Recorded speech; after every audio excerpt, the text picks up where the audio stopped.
अच्छा, अभी हम जो है अपने सिस्टम जो प्रेजेंसर सिस्टम है इसके साथ फाइल हम की इंटीग्रेशन जो अगर हमने करनी हो तो उसकी जो कॉन्फ़िगरेशन है उसको देखते हैं। सबसे पहले हम आएंगे डिवाइस ऑप्शन में आने के बाद मल्टी फंक्शन पावर सप्लाई के ऑप्शन में आएंगे।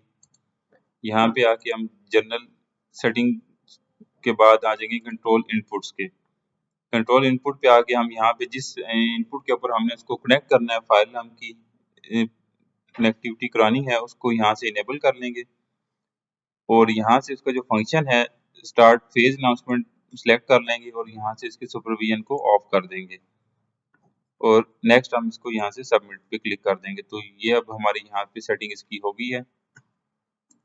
नेक्स्ट अब हम आ जाएंगे सिस्टम ऑप्शन के अंदर। सिस्टम ऑप्शन के अंदर आके हम नेक्स्ट सिस्टम ऑप्शन में आने के बाद हम आ जाएंगे रिकॉर्डेड मैसेजेस के अंदर।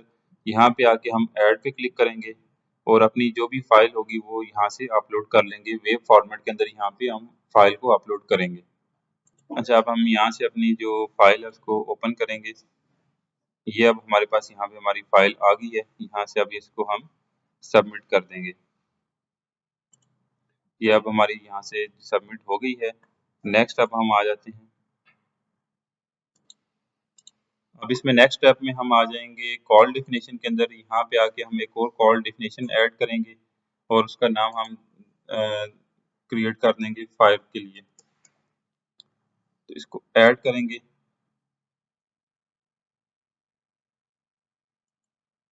तो ये हमारे पास यहाँ पे ऐड हो गई है। अब यहाँ से हम जो हमारा मैसेज था इसको यहाँ से हम ऐड कर देंगे और लाइव स्पीच को हम यहाँ से नो कर देंगे और उसके बाद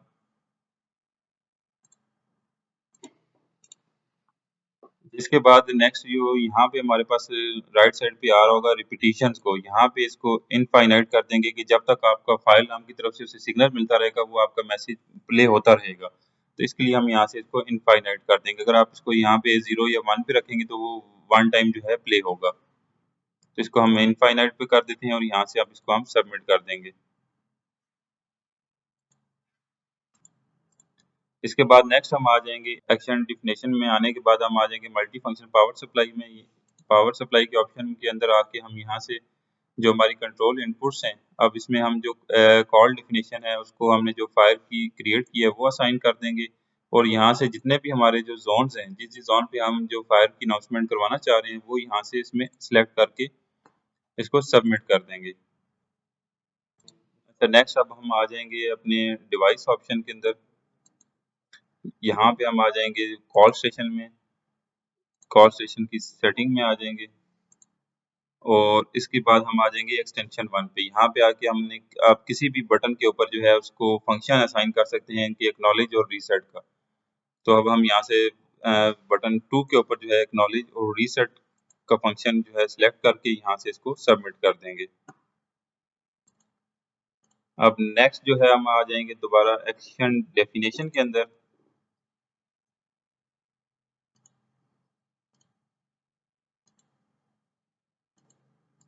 एक्शन डेफिनेशन के अंदर हम आ जाएंगे कॉल स्टेशन में, कॉल स्टेशन की सेटिंग में और यहाँ पे हम एक्सटेंशन 1 में आएंगे और यहाँ पे अब जो हमारे पास कॉल स्टेशन 2 का जो बटन है एक्सटेंशन का, उसको हम यहाँ से acknowledge and reset,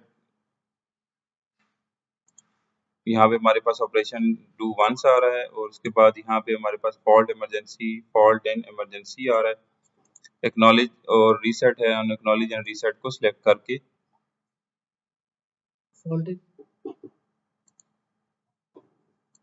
fault and emergency को यहाँ से सिलेक्ट कर लेंगे और उसके बाद इसमें हमारे पास reset abroad active emergency call no आ रहा है, इसको हम नो ही रहने देंगे। इसके बाद हम इसको यहाँ से सबमिट कर देंगे। ये हमारी तमाम सेटिंग जो हमारी फाइल हम की इंटीग्रेशन के लिए यूज होनी थी वो हमने यहाँ से कॉन्फ़िगरेशन कर ली है। अब हम यहाँ से वापस जाएंगे सेव कॉन्फ़िगरेशन पे, save configuration and reset system. तो अब ये सारी सेटिंग हमारे सिस्टम को अप्लाई हो जाएंगी। इसमें यह ऐसा है कि हम अगर कॉल स्टेशन के ऊपर इमरजेंसी स्टेट शो करवाना चाह रहे हैं तो उसमें हमें ये करना होगा कि कॉन्फ़िगरेशन के अंदर आएंगे कॉल डेफिनेशन में। यहाँ पे हमारा जो फाइल के लिए हमारा कॉल डेफिनेशन था उसकी जो प्रायोरिटी है ये हम जो है ना हाई कर देंगे। इसमें जो इमरजेंसी की प्रायोरिटी है वो 224 से अबव स्टार्ट होती है।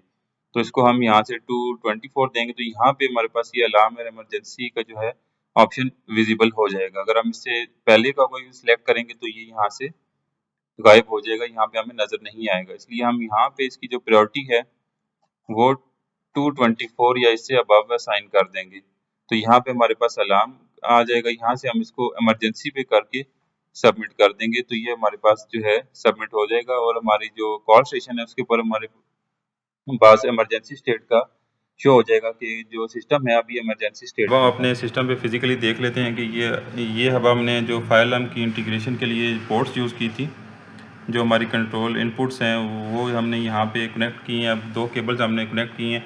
अब जैसे ही हम इसके कॉन्टैक्ट को मेक करेंगे तो हमारे पास इमरजेंसी जो अनाउंसमेंट है वो प्ले होगी।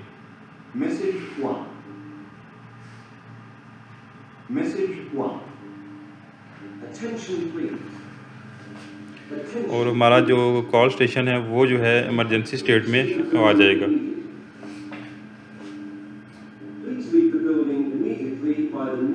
अब हम इसको अगर रीसेट करना चाहें तो अब हम यहाँ से इसको रीसेट करने के लिए